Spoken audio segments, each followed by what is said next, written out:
Hi, good morning, good afternoon, good evening for everybody. Welcome to the webinar of Access to Remedy.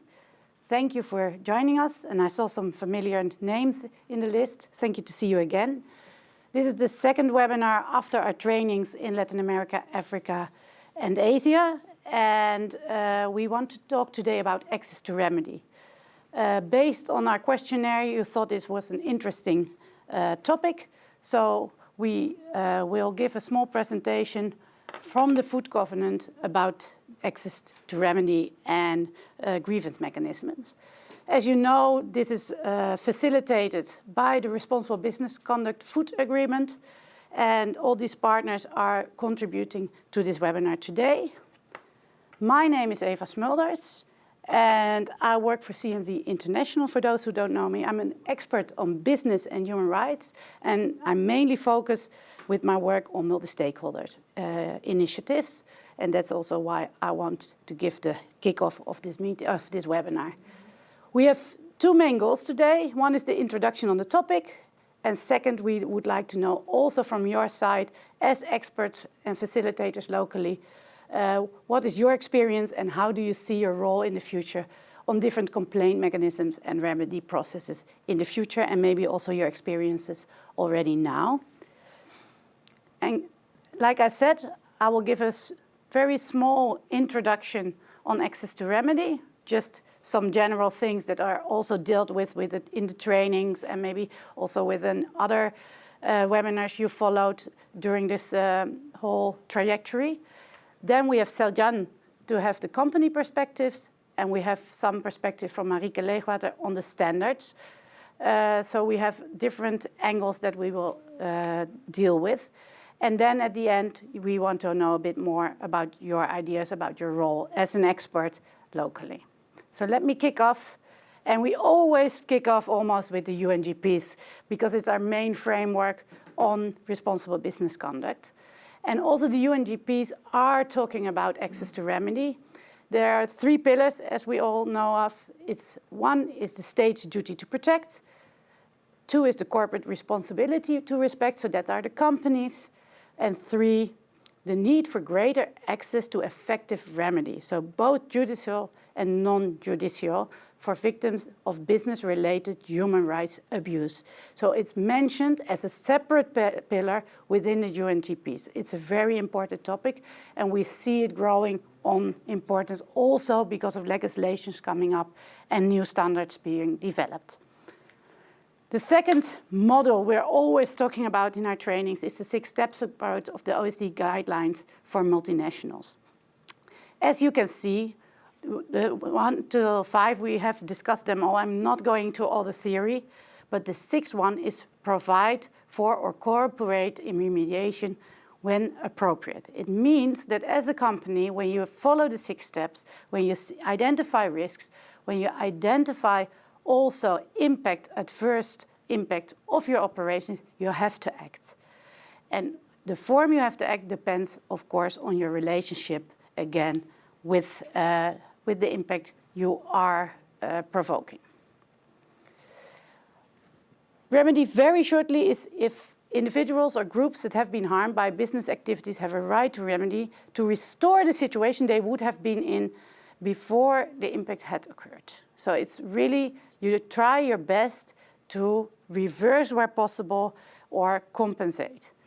There are various measures for the harms caused, because every situation can be different. Every relationship from a company with the affected community or persons is different, so it needs a close study and it needs quite some investigation of it. And there are several grievance mechanisms as a process to have access to remedy. And the grievance mechanisms is something that is also in development. We hear a lot about it, that companies have them themselves, or you can have them from multi-stakeholder initiatives, and even from a legal perspective. If we talk about the grievance mechanisms, we did a small analysis, and we see that there are 3 steps if you talk about access to remedy. You have really, if there's a grievance mechanism, how can I access it? Is it accessible for the persons? How is the process? We see that a lot of processes are like black boxes. How can you have a clear process that the one that is doing a complaint knows where it stays, knows the process, knows when it's agreed on or not, and then it's about the remedy that is delivered. So we see it as 3 steps. You have to analyze if a remedy, the process is done well, and the grievance mechanisms works or doesn't work. Some aspects that are also mentioned a lot is the one legitimate. It should be legitimate. How it's called, it should be equitable for everybody, accessible, like I said, transparent. It should be a source of learning, especially for companies. It could be a very good source to know where your risks are and how to know what the situation is. Then it should be predictable, like the process. How does it work? Do I know what is needed? Which documents should be taken into the process? And what can be the steps I need to follow? Rights compatible. You see also that you have national law, and it should be in line with also the grievance mechanisms companies have. So they have to be aware that there are national laws and that your grievance mechanism is in line with this. And it should be based on engagement and dialogue. Like we said, a lot of remedy is already solved, or a lot of complaints are already solved by a first step of dialogue. Just some theory, just before we go into more the practices of our colleagues. There are different pathways to remedy, and you have, of course, the formal, the legal or non-legal complaint process. It could be used by individuals, workers, communities, civil societies that are negatively affected by businesses and their operations. But you also have, so you have the state-based, so those are the legal national laws, state-based non-judicial grievance mechanism, like national human rights institutions or the national contact points that some of you already know, and some complaints are already proceeded. And then we have the non-state-based grievance mechanisms that are, I believe, growing in quantity. We have like the multi-stakeholder mechanisms, like we from several covenants or sector agreements in the Netherlands had a grievance mechanism or a complaint mechanism in place. Not all, but some had. But we also have a lot of company level mechanisms that the companies themselves are at the company base, but also more and more looking for how to arrange this in their supply chains. So there are different forms. Often you see that if a complaint is already on the formal judicial mechanism, it can't be at the company level because they don't want the two to be aligned, or the two to be in different stages. So they ask first the state-based and then the company-based, or vice versa. This is also not new, and I'm not going into all the theory again, but a company, when they have an adverse impact, can have the impact be responsible in different ways. You can cause it directly by in your factory not paying overtime, but you can also contribute to it by paying a very low price so that people have to work overtime to make ends meet. And directly linked is if you know about, for example, your transport is not being very, or is very polluting and has a lot of CO2. It can be that you know about it, but you're directly linked because it's not directly linked to your enterprise operations. This is a whole technical stuff. We have webinars full of it to explain it, but also the way you have your impact and the way of your causing, contributing, or directly linked also influences how your remedy as a company should take form. If you're causing it, you have to cease or prevent it, and you have to remedy the impact, and you're completely responsible for it. But if you're contributing, you also have to contribute to the remedy or use your leverage to encourage this remedy and any remaining impacts. If you're directly linked, you should use all the influence to make it stop, but also see how you can contribute in some way or another that the remedy takes place. So this is quite technical. There's a lot of other webinars going fully into this theory, and we will send you the links, but I think it's good that we realize where it all comes from and how it links to our other theory and our other webinars we gave before. As CNV International, we also had some research conducted, and what we thought, what we found, and this was honestly not in the food sector, this was more in the apparel sector, that we think the focus should be on strengthening local mechanisms. And then this analysis was done based on the victims. So how are they best helped if local mechanisms work? You should track the complaints submitted by unions in production countries. Labor unions can track it, but also maybe companies can track it. If you know more about the complaints, how they are resolved, then you can learn how to also in the future adjust as a company, but also know as a trade union what to negotiate. Demand and help create fast routes, because we found that time is for the victims is the most important thing. If you are fired and 2 years later there comes remedy, people can't find the persons they have fired, for example. They are lost already and they will never be compensated because they are already in a second or third job. We should promote alternative ways of structuring complaint mechanisms. Some are too heavy, too long, too inaccessible. So we should really promote ways that are lean and mean, as we can call it. And take the issue of retaliation into account. Sometimes people can't file a complaint in their own name because that can be dangerous for them. Be aware, especially when freedom of association is under pressure, this can be a risk, and you should accept also complaints anonymously. And as a trade union, of course, we always say social dialogue is still essential. You can solve a lot of problems before. So going to the trade union perspective, social dialogue is key, like I said, and the CBAs are an instrument for fair labor conditions, but we call that interest-based. You can negotiate good salaries, but that's not right-based complaint mechanisms and remedy. So interest-based is on the CBAs, but we see that still freedom of association is not always respected. Fundamental rights are not always recognized. CBAs are sometimes unilateral written, so written by the company and not as a tri or bi-party negotiated. And we see, and we're very happy to see that human rights due diligence is growing. There's more knowledge, but it still is not always done properly. So access to remedy and complaint mechanisms are still needed to compensate the victims. This is a short slide because it was a lot of theory and small things, but I would like to hear from our audience if they have any experience with the state-based judicial mechanism or non-judicial mechanism, like the NCPs.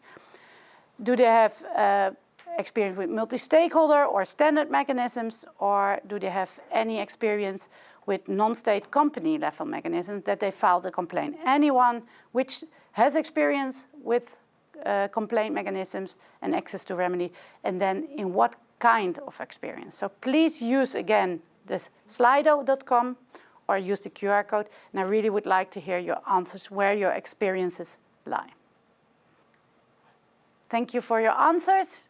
And we see that state-based judicial mechanism and non-state multi-stakeholder standard mechanisms are more known and used. Also, I was more aware of those, I have to admit. And for now, I would like to go and give the floor to Dr. Seljan Verdieva-Smeets from the SER, and she will tell us a bit more of her experience of the last years on the challenges and opportunities on remediation and grievance mechanisms.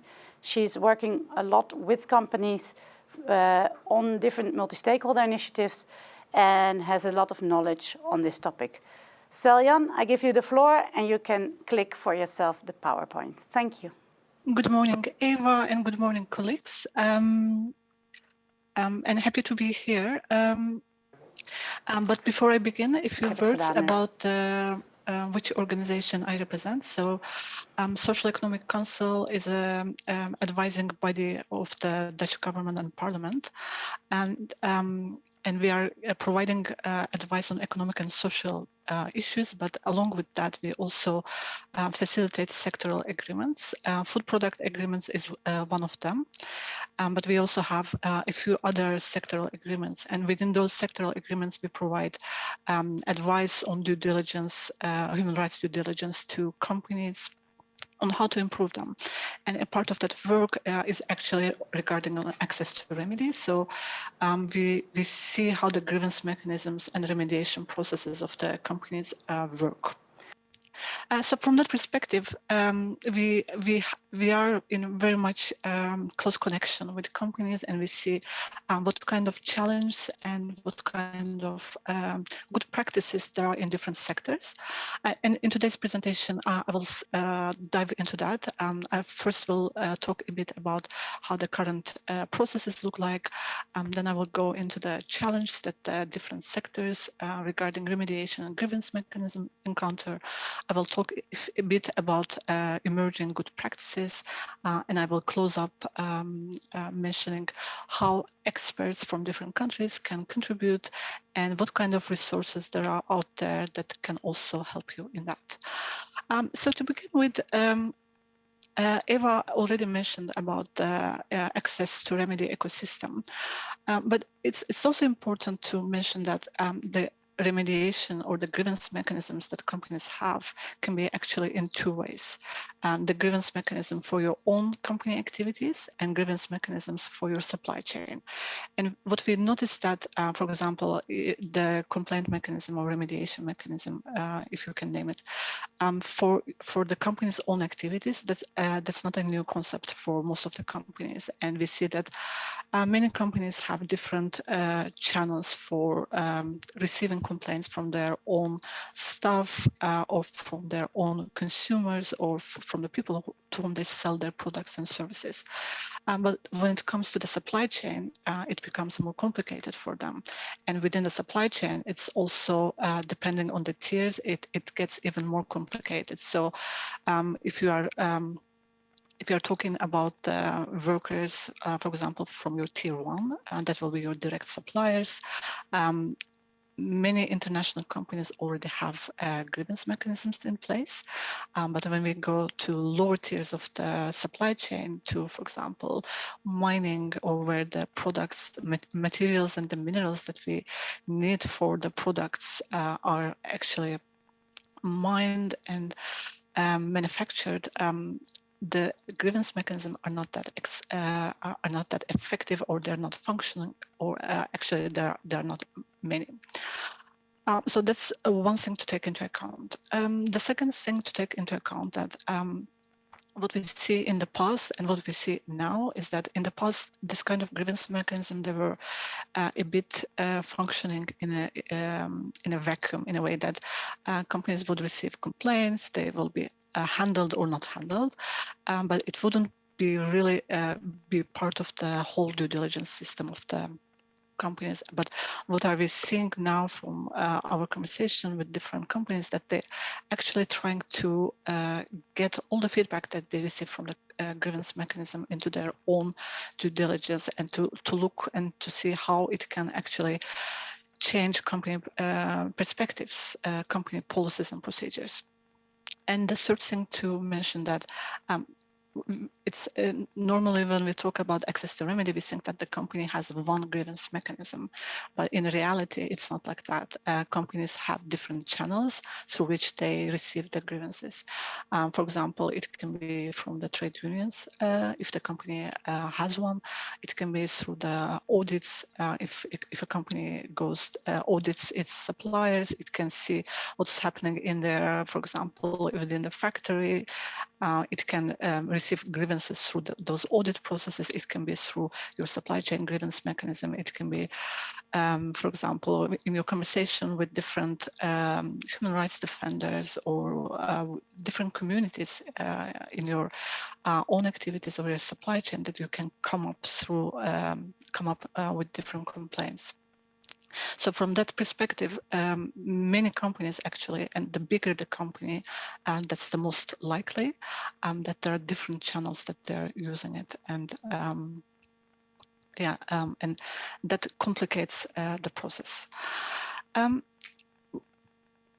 when it comes to the challenge to this process, I think I also need to a bit differentiate between the challenges that the from business perspective there are in terms of remedy and the challenge in terms of the grievance mechanism.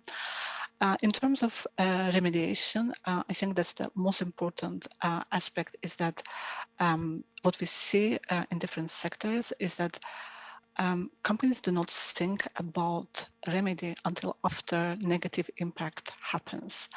And that's different for others aspects. So for example, if a company goes into a project, finances a new project, it will always think about the consequences, what will financial implication mean, what will be implications for reputation and etc. But rarely companies actually think that what will happen if there will be negative impact for the environment, what will be the negative impact for the people, what can I do, how should I be prepared? So that's one of the challenges that we are witnessing at this moment from different sectors. And this is slowly beginning to change. So we are also from one hand, we see this challenge, but we are also seeing that companies are now from different sectors starting to look into analysis. Okay, what do I need to know at this point? How can I prepare myself for such a possible negative impact?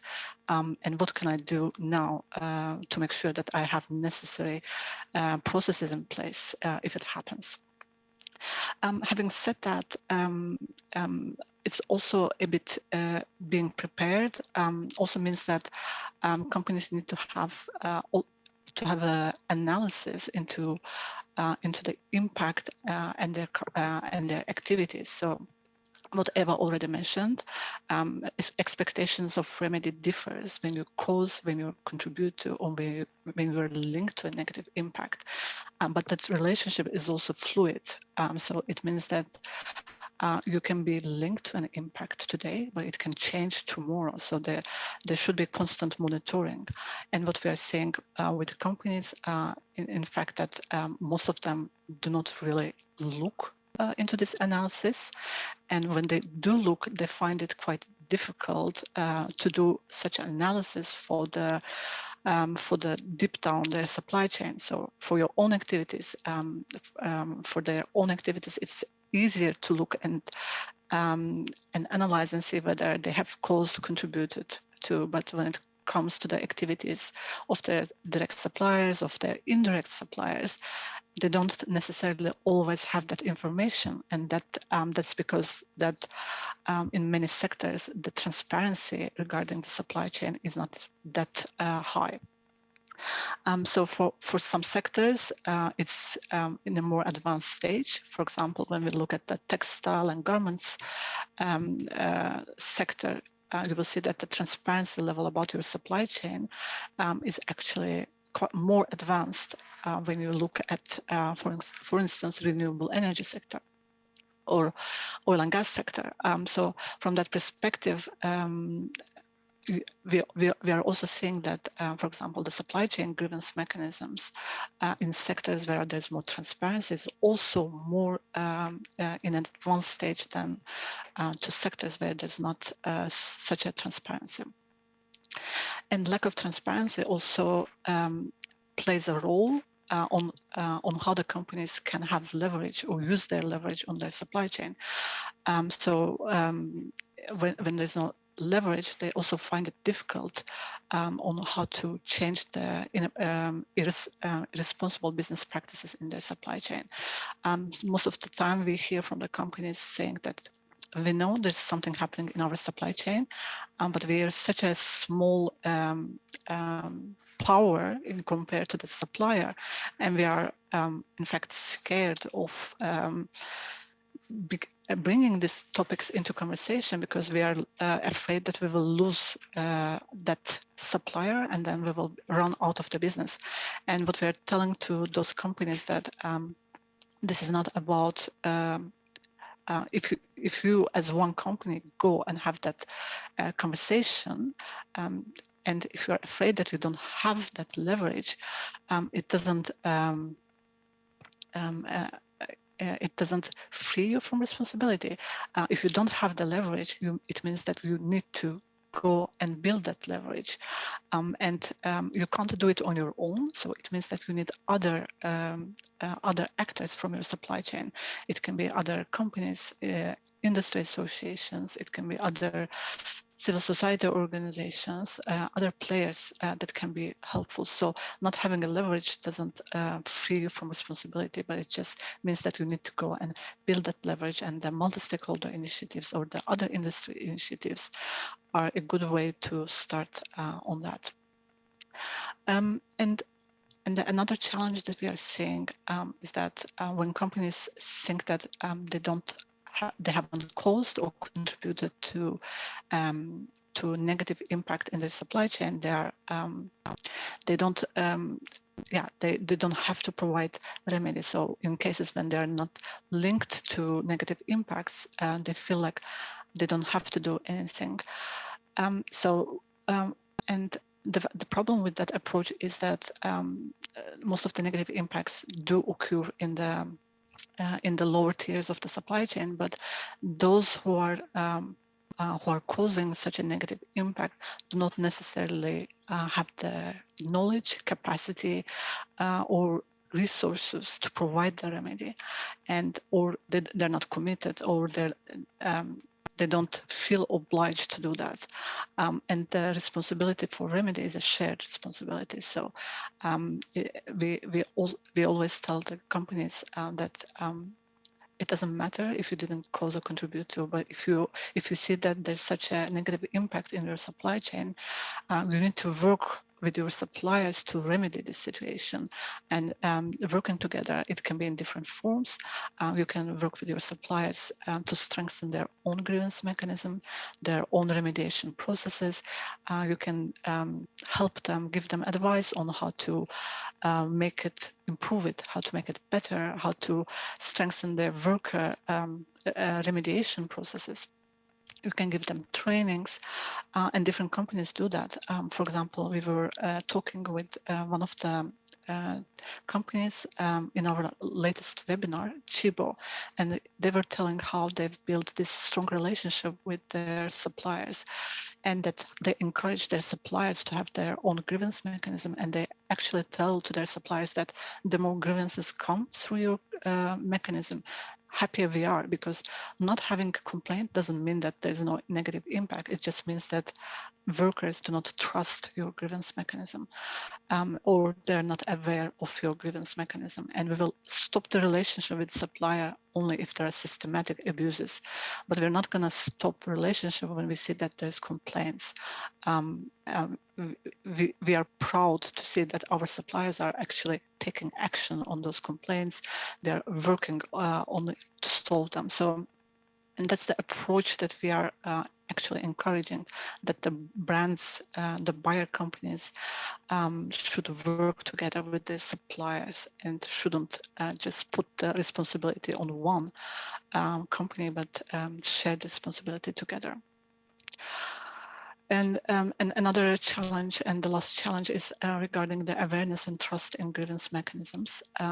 We sometimes hear from companies that they see grievance mechanism as sometimes just setting an email and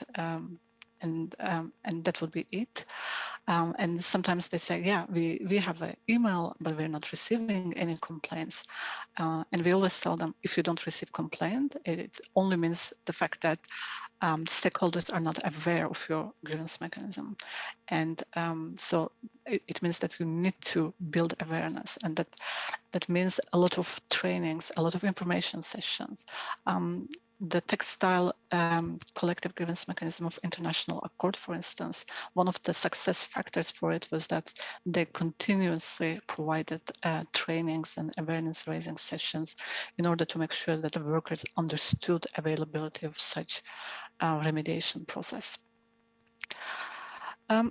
I talked a bit about the challenges, but there are also emerging good practices, and I want to touch a bit about them. So we see that in many countries in Europe and the world, but also in regional level, more and more due diligence legislation is being adopted. And part of those due diligence legislation also encourages companies to strengthen their remedy processes and establish grievance mechanisms. And that has actually been quite a factor for companies to put more efforts into it. And what we see, for example, with different companies, that sustainability advisors understand the importance of it, but it becomes more difficult to sell the importance of this idea within the different departments of companies. So due diligence legislation always helps. The second thing that we are seeing is that more and more companies are actually understanding the importance of having leverage through collaborations. For instance, recently I was in a meeting with automotive equipment manufacturers, and they were looking into how they can build collaboration in order to build a grievance mechanism into their deeper supply chain. The third good practice that we see is global framework agreements. Those are the agreements between the multinational corporations and international trade unions on labor rights. And a part of those agreements, they also have provisions on how to solve disputes and complaints between the company and the workers. There are about 50 such global framework agreements, and a good example of it is actually agreement between H&M and Industry All. So if you're interested, you can check it online. Another emerging good practices that we see is regarding community grievance mechanisms. We see that now many companies, especially from companies would have projects on the ground. They start to establish different channels on the ground to receive complaints from the communities, and not post-impact, but also pre-impact. So being prepared that such complaints can come. A good example on that could be, for example, from renewable energy sector. Original equipment manufacturer Vestas has such a community grievance mechanism. It can be having a post boxes in places where communities can see it, having different channels, not only the post box, but also the email address, the telephone, where the local people in their own language can actually call 24/7 and get information or bring up their cases. And lastly, another good practice example that I wanted to bring to you is about the multi-point mechanisms. As I mentioned, nowadays it's rarely a case that a company has only one grievance mechanism. Many companies actually have different channels, but what works very good when there are different channels, but there's one central body within the company who actually looks at those grievances and provides a company strategy on remediation. And some companies, for example, from the textile sector, Hermes has actually such an independent organization who remediates for such complaints, and we see it as one of the good practices. I think how can local experts help? I see the role of the local expert actually in a few ways. First of all, as stakeholder engagement. And when I mention stakeholder engagement, I mean the design of the grievance mechanism, how to giving advice on how the grievance mechanism can look like and function to the best of the communities and the workers that are the target group of the grievance mechanism. What we are telling the companies that we are working with, that you don't establish a grievance mechanism and then go and ask workers to use it, but you actually involve them from the beginning. You build a mechanism that will work to the best of their interest. So engaging with different communities, with your target audience before you build your grievance mechanism is essential. So I do see a role for experts on that. The second thing is about awareness raising activities and trainings. So once the grievance mechanism is in place, information sessions, knowledge sessions about it, giving trainings on what kind of labor rights there are, and what grievance mechanism can help communities and workers. That can be another way experts can be involved. The third and fourth thing is about complaints handling and mediation.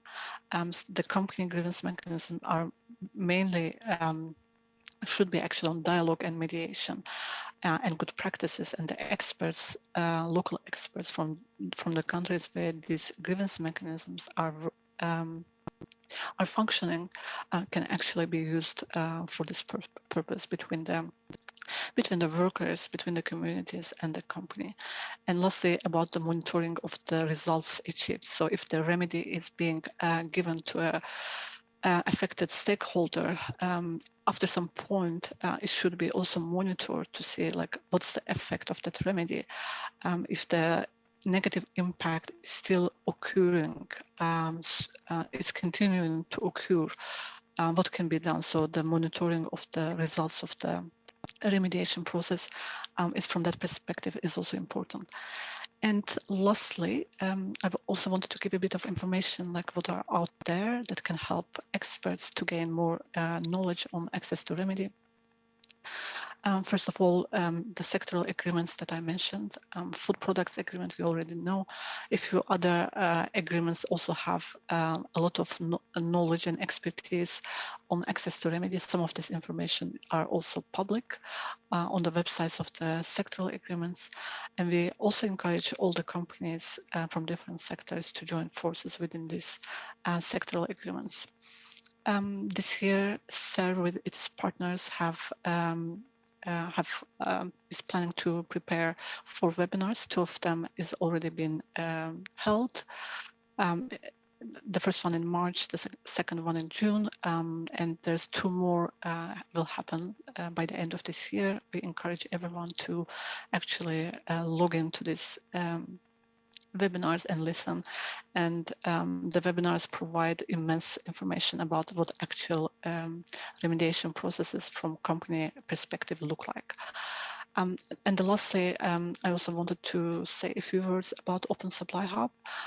That's a supply chain mapping platform through which companies can declare information about their suppliers, and that works well, for example, in different sectors like textile, because first of all, other stakeholders like NGOs or human rights defenders, if they see negative impact associated with a supplier, can log into that platform and see that which companies from Europe or world are sourcing from that supplier and flag that problem with those companies.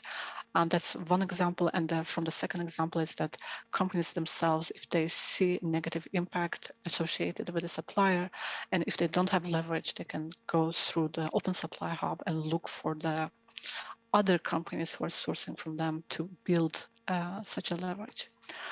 I'm going to stop here and would be happy to hear any questions. And of course, you can always contact me later as well for more information. Thank you, Seljan. And for all the participants, we will also send the links that are, for example, on the Open Supply Hub. I'm going to be a bit rude, Seljan, forgive me, but Marieke has to leave almost as she's the second speaker. We're going directly to the presentation of Marieke. Apologies to Seljan. The questions we will take after her presentation because she has to leave very fast. And we really don't want to miss her input from the side of the certification standard perspective. Marieke, the floor is yours. And I'm sorry, Seljan, again. Apologies. Thanks, Eva. Can you bring, yeah, great. Can you also click through? Because I'm not sure if that works. I'll be very rapid. Like, next slide, please. Thank you. So my name is Marieke Leegwater. I work for Solidaridad, an international civil society, and I'm also member of the RSPO complaints panel since 2013 already. So I'm sorry, I have to leave at 12. I can have slightly, let's say maybe 5 minutes more, but that's the max. So I'll tell you a little bit about the RSPO complaints mechanisms, and maybe it's of help. And in the end, there's all links to more information. And I'll be really quick. So please follow me. I hope, bear with me. So RSPO complaint system is a mechanism to handle and address complaints against RSPO members. They can be submitted by all organizations, member, non-members, individual organizations, anything. And they can be submitted when somebody thinks an RSPO certified company is not acting in line with RSPO key documents. So maybe I'm now realize RSPO is Roundtable for Sustainable Palm Oil. So this is all relevant for the palm oil sector. So when a complaint is submitted, it's handled by the RSPO Secretariat in combination with a complaints panel according to a very tight process where steps are clearly defined and actors have specific roles. Next slide, please.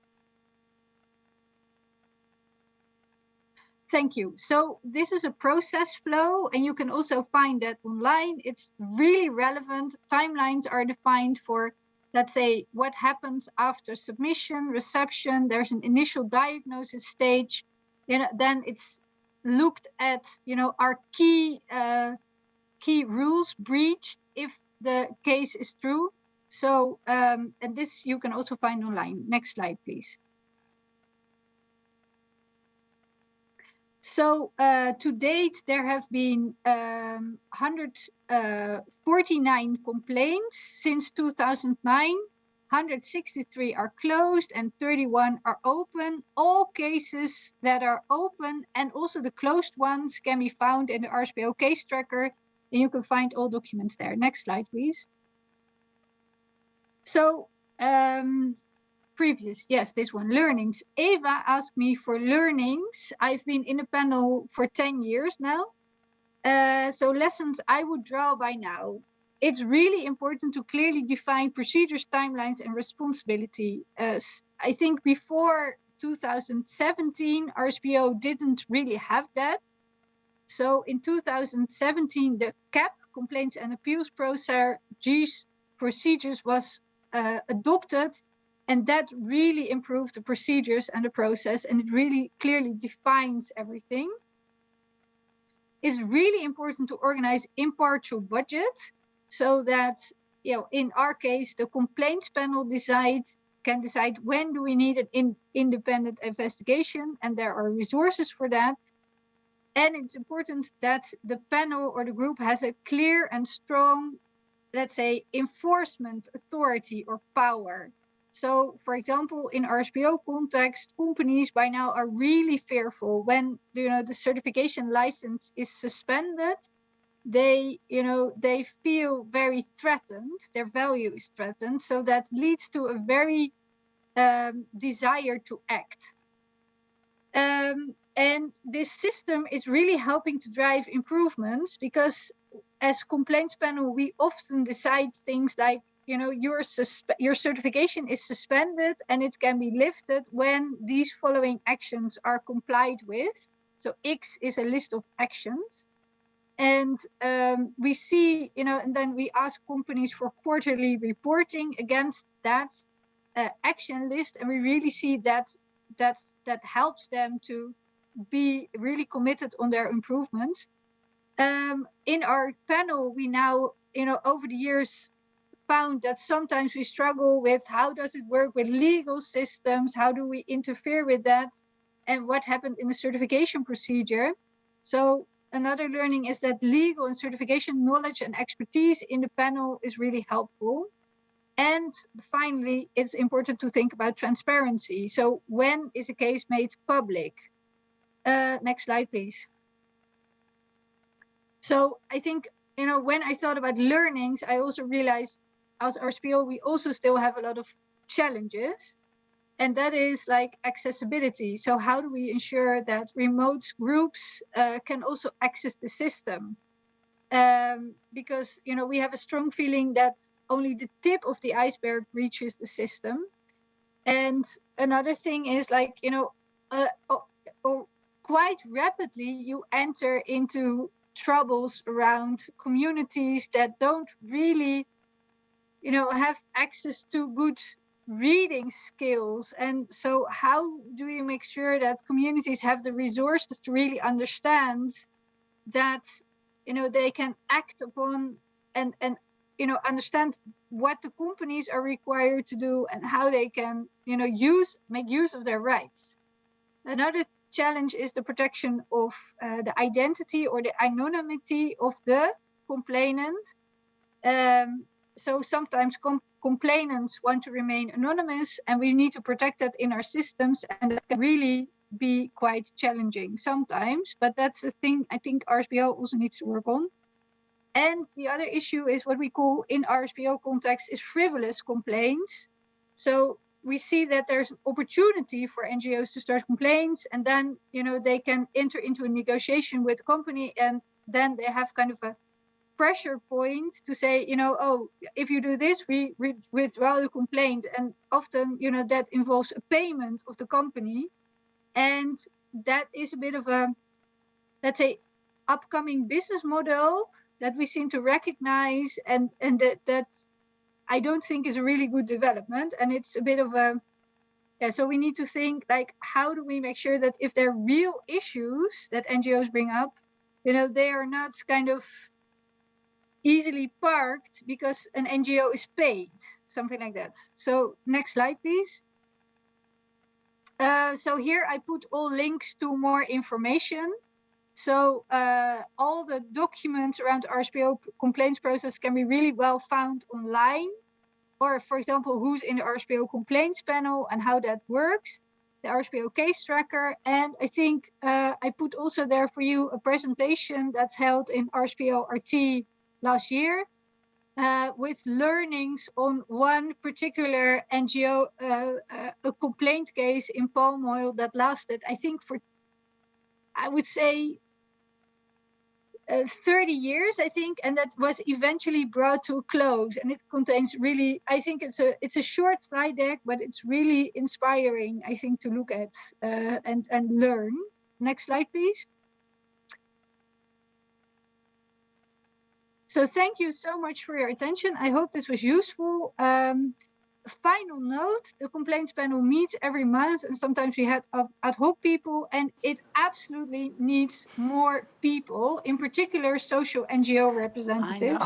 I know. So any body that would think, I want to learn about this and contribute, please make yourselves known to the RSPO Secretariat, and we'll be happy to receive your application if you want to support and join us in the palm sector with handling of complaints.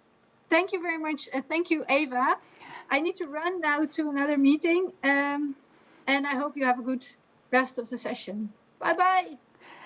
Thank you, Marieke. And I'm sorry that the time was a bit squeezed. For everybody, the presentation will be shared. And if there are any questions on RSPO, please raise them. I'm also a member as CNV International, and I'm in some of the committees. So maybe I can answer them, and otherwise I find the source who can. So please don't hesitate to still raise some questions, although Marieke has to run. Maybe it's nice for me to know, can we go back to the start of the presentation maybe? And then I would like to know if anyone has any experience with a standard or certification scheme and filed a complaint or knows that there is at least a complaint mechanism in place. Is there anyone already with some knowledge or knowing that it exists? Or please, could you use the Slido again so we have a bit of a view on what certification schemes are known or are around? And we can also think about to have more knowledge later on this type of schemes. Please share your knowledge on this. Anyone from the food sector or maybe another one? For example, the RSPO, but also fair trade maybe has some systems. Anyone who knows the coffee, cacao, I think there are quite some systems already out there. I'd like to know which ones we know from, especially on national level, and what is known. Yeah. Rainforest, yeah. Rainforest, RSPO, yeah. Thank you, and maybe we can go to the next slide. Now it's up to you, because in the future we want to continue with the local expert network, and we really would like to hear your thoughts on, because of the legislation in the Netherlands and in Europe, because of more companies doing human rights due diligence, they are looking more for stakeholders. Complaints are more and more raised and going to the head office from upstream to downstream. And I think, at least I believe, that the local experts can play an important role. I would like to hear from you which roles you think you could play or should play. And with the answers, we can also see that in the future we can more emphasize on those roles, do more trainings on that, share more information, as we really would like this network to grow and have information to share. But we can only support you from the SER, from our organizations in the future, if we know more about how your future roles look like, what you're doing, and where you see the opportunities. So please fill in what you think is the role you can play. I see some of the people are also putting answers in the chat. We will compile them with the other ones. I see awareness, research, social auditing process level to identify risk and propose to non-judicial remedies mechanisms, community capacity building, and also in the chat it says educate the workers on their rights and channels of access to remedies. I think there's a huge opportunity there for your work, definitely, because if you don't know your rights and if you don't know how to access, you will never file a complaint. And I think this facilitation role could be very interesting for some of you to take. And we hope that also companies are aware that they stimulate local stakeholders to take that role, because it's not easy to file a complaint when it's in English. But even if you have problems with reading and writing, or you don't have time, or you don't have data on your phone, I mean, there are a lot of tools now developed to file a complaint, but I feel that it's still a lot on the technology side, and not everybody has the data accessible. I also, meanwhile, you're typing, I also see a question of Fiona, and it's on producer accounts. There's a risk of political interference in the work of platforms like RSPO. Have they encountered such, and how do they continue their work objectively in the face of political interference?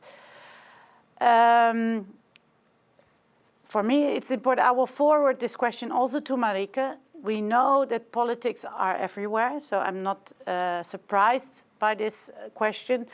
I think with the complaint mechanisms, it is often on tension between, for example, land, which is very political. There's a lot of land issues within the palm sector.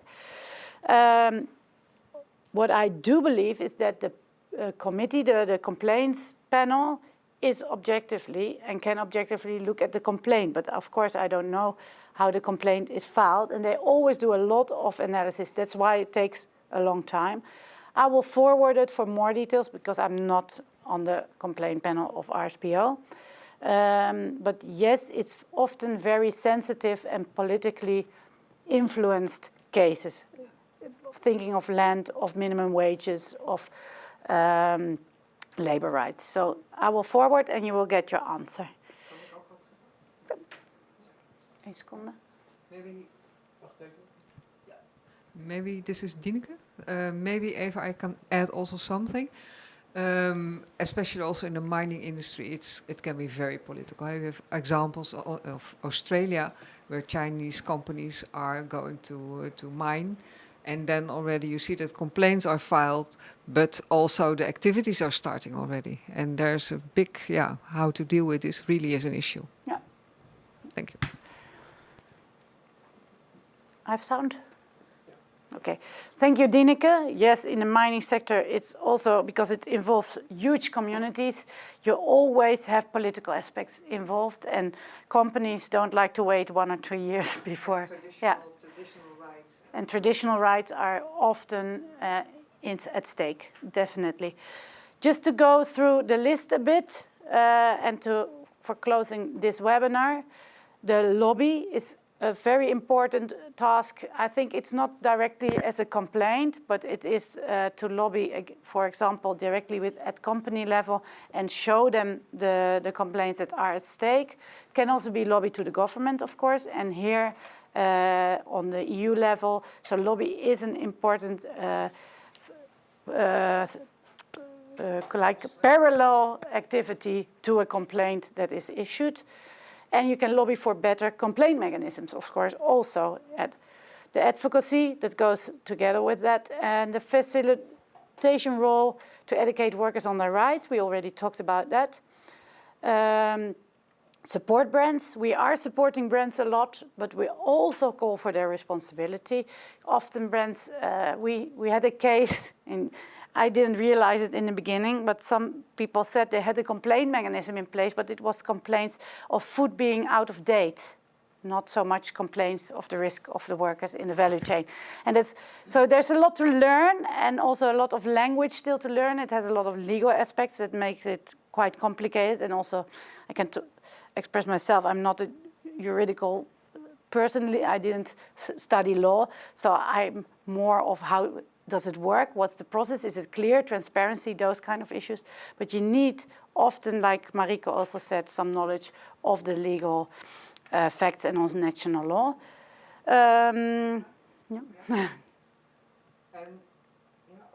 Also on the lobby and advocacy, it could also be on the rights of indigenous people, because a lot of the mining issues and also plantation issues and complaints have to do with ancestral lands or other ways, lands where people have an informal right to. So make people, indigenous people, communities aware from their rights, and then also lobby governments on all kinds of levels to respect those laws. Yeah. So that also the companies have to do something with that. Yeah.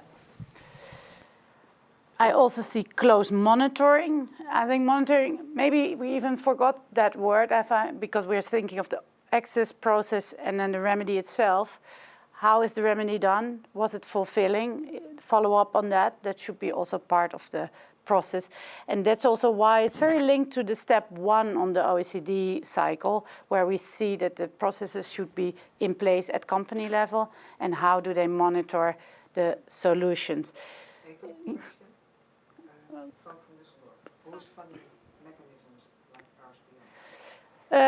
Who's funding a mechanism of RSPO is a question.